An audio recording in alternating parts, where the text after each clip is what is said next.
Hi everybody, Patrick here from EscapeRoomElectronics.com, and this is my zombie bunker prop. I'll talk about the hardware more when the demonstration is done. I'm going to skip right into the demonstration. I just want to tell you that this is a 4-person prop. I do the voice acting in this prop. I can also use your own your voice acting if you prefer, if you want to hire an actor, or if you want to write your own script. I can customize for a fee. We'll be selling this prop as it is at EscapeRoomElectronics.com. And without further ado, what I'm going to do is I'm going to press the A button on this key fob as the game master from another room. Can anybody hear me? Press the red button to activate the intercom. So these messages will keep. Hello? Please hurry. These messages will continue to. Can anybody hear me? Cycle until. Press the red button to activate the intercom. The players go into the room and press the red button. Hello? Please hurry. So it'll just keep repeating those 3 sentences. Can anybody hear me? Can anybody hear me? Press the red button. Press the red button to activate the intercom. And. Hello? Please hurry. So I'll press the red button. Oh, thank God you're there. Okay, please listen carefully. We don't have much time. The last of the survivors have reached the bunker, but the living dead aren't far behind and the shutter doors will not close. That last power outage seems to have messed with the main computer system. If we don't get that door shut soon, we'll be knee-deep in zombies. This place will be infested. I can't do it from here. I'm stuck on the roof, so I can't get to you. However, I can walk you through the process. First, you'll need to prime the system. Look for the boot crank. It might be in a locked box somewhere. You'll need to find the key. Once you've gained access, turn the crank clockwise until the computer system indicates that the system is booting. Please hurry. We have less than an hour. My name's Jeff. My name is Jeff. I don't know if you've. I've got a terrible sense of humor. Again, I've added my own little brand of humor to this. I can edit things out if you'd like. So the countdown timer. I'm not sure if you can read it from here. It's hard to read because I'm so far away, but it's counting down from 60 minutes. And what I'll do maybe is I will just zoom in on that quickly. My camera doesn't pick it up very well, but it's great to the human eye, so it's counting down. Now, as it mentioned, I'm talking to the players from the roof. I'm stuck on the roof. Zombies are coming. The bunker is unsafe. The door is open. We need to reset the system, and we need to follow the steps. So the first thing is we need to turn and charge the system with this hand crank dynamo.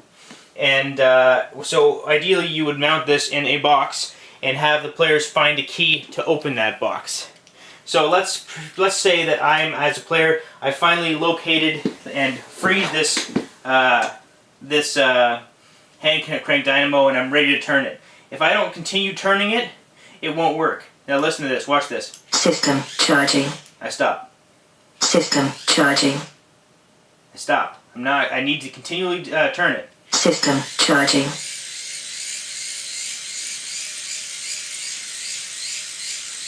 Charging complete. System booting.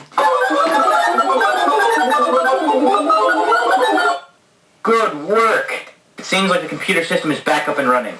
Now, we just need to provide authorization and force an emergency lockdown. In order to provide the system with authorization, you'll need to find the security card and place it over the card reader. I have no idea where this card is. You'll have to hunt for it. Please hurry. Time is running out. Okay, so now you need to find the correct RFID card. Now you can hide plenty of cards around your room if you'd like, or you can hide just one. Programming your card is very easy. It will come with the card already programmed. This is the reader, this is the antenna. You can reprogram it at any time without any computer or anything. It's just a matter of following another video that I have. It's a matter of removing a jumper, placing it in a different spot, powering it up, placing your specific tag over the antenna, and then powering down and putting the jumper back to where it was, and that will save it into EEPROM memory. So this is a little adhesive tag. It's about the size of a quarter. It's an incorrect tag. It's not programmed currently onto the reader. Access card denied. Okay, so as soon as I find the correct card, the authorization card, I place in front of the reader. Access card granted. Authorization granted. Outstanding. There's only one task left to do. We need to force an emergency lockdown. Do you see the 2 key switch slots? You'll need to find the 2 security keys, insert them into the key switch slots, and turn them both clockwise simultaneously. You'll need 2 people for this. If you can do this before time runs out, we'll be safe and sound.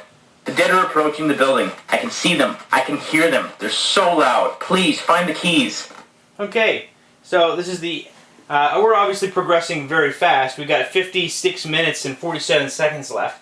The idea of this game, what you would do as the game masters, you would design the room where you hide these keys and make it difficult for them to find what they need to complete the game. So finding those two keys that are currently actually placed in the key switch slots right here, finding those two keys, you need to turn them both to the right exactly at the same time. Now, they're on wire extensions, so you can wire them in two different spots. You need two people to do this. So you need to insert and go 1, 2, 3, turn. And if you don't, this happens. Security keys not turned simultaneously. Turn all keys left to their original position and try again. And the same thing will happen if I do it with this key. But if I turn them both right at the same time, I end the game. This is the final step to ending the game. There is a fun extra which we'll get to in just a second. Lockdown initiated. Closing shutter doors.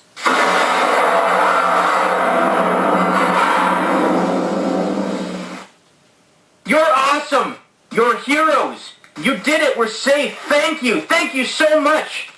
Nothing can get through those doors now. A tank couldn't get through those doors. We have enough food and water to last a lifetime. Now, let's send those zombies back to hell. Enter the following code into the 16-digit keypad to activate the bunker defense system.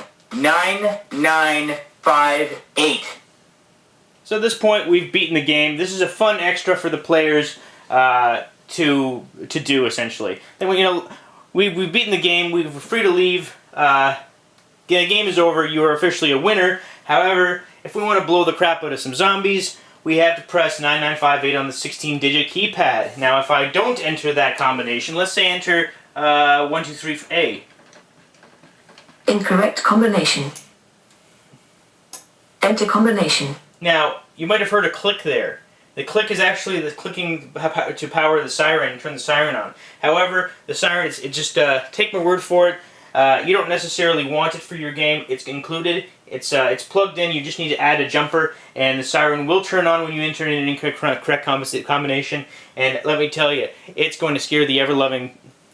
It's going to scare the heck out of any of your players. So that might be something fun you want to do if they want to enter in the incorrect combination. The correct combination was actually given to them, 9958. Defense system activated.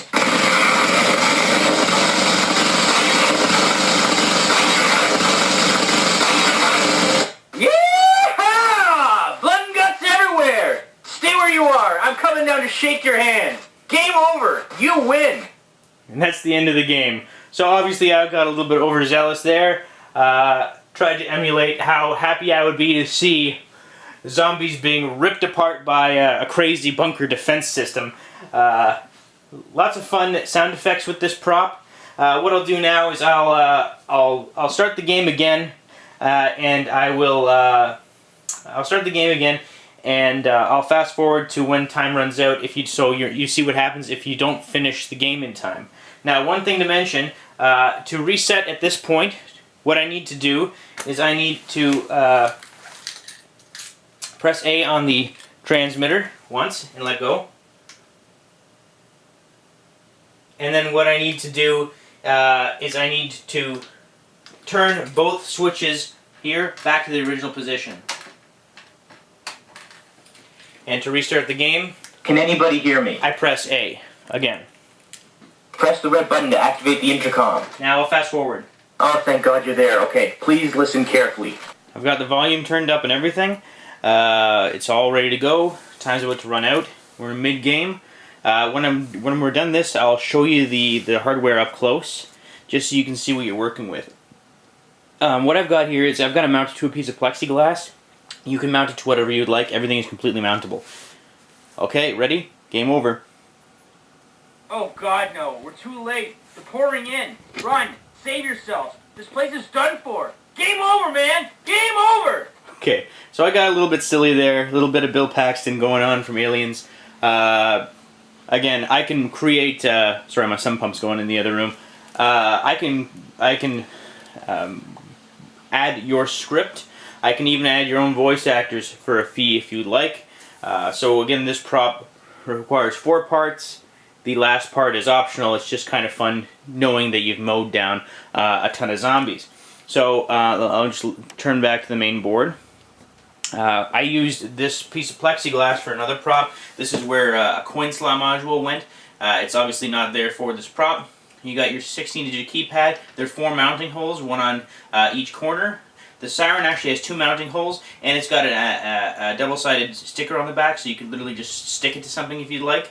But the siren will come connected with the jumper placed, so that when you enter in the incorrect combination, it will blare. All you need to do if you don't want the siren in is remove the siren from the siren jack right here. The stereo output connects right here to the stereo input of your sound system. And what you can also do, if you want, is have another soundtrack playing in the background. You'd have to create it, but you could have zombies.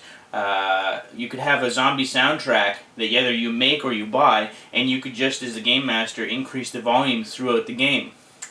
This is the timer board. As you can see, it's got 4 mounting holes.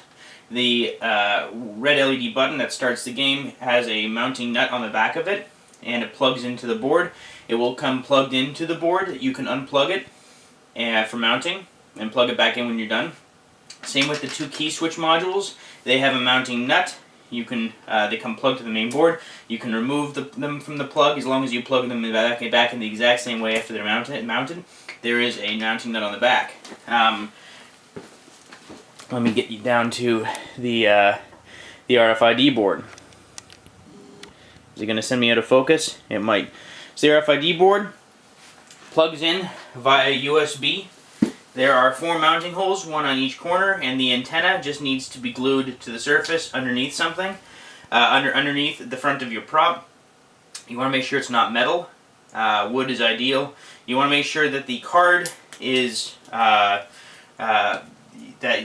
essentially when the card is placed on your reader, the prop that you make, that it's about 1 centimeter to 2 centimeters away from the reader itself. And yeah, so lastly we have the crank. Sorry, kind of got distracted. The crank. So the crank is extended via USB to this control box. What this control box does is it makes it simple. It makes it so that the crank regulates voltage to the input of the board. Because this is a 12-volt crank, this board essentially takes that 12 volts when I crank and turns into 5 volts, which is compatible with the board. And you can mount the crank in a box. The crank folds up and allows for you to pull out and turn it. So that's it. If you have any questions, please let me know. This prop comes with everything you need. It comes fully assembled, ready to test right out of the box. If you want to discuss customizing your own prop, I am at your service. Check us out at escaperoomelectronics.com. Thanks everybody for watching. Hope you enjoyed the video.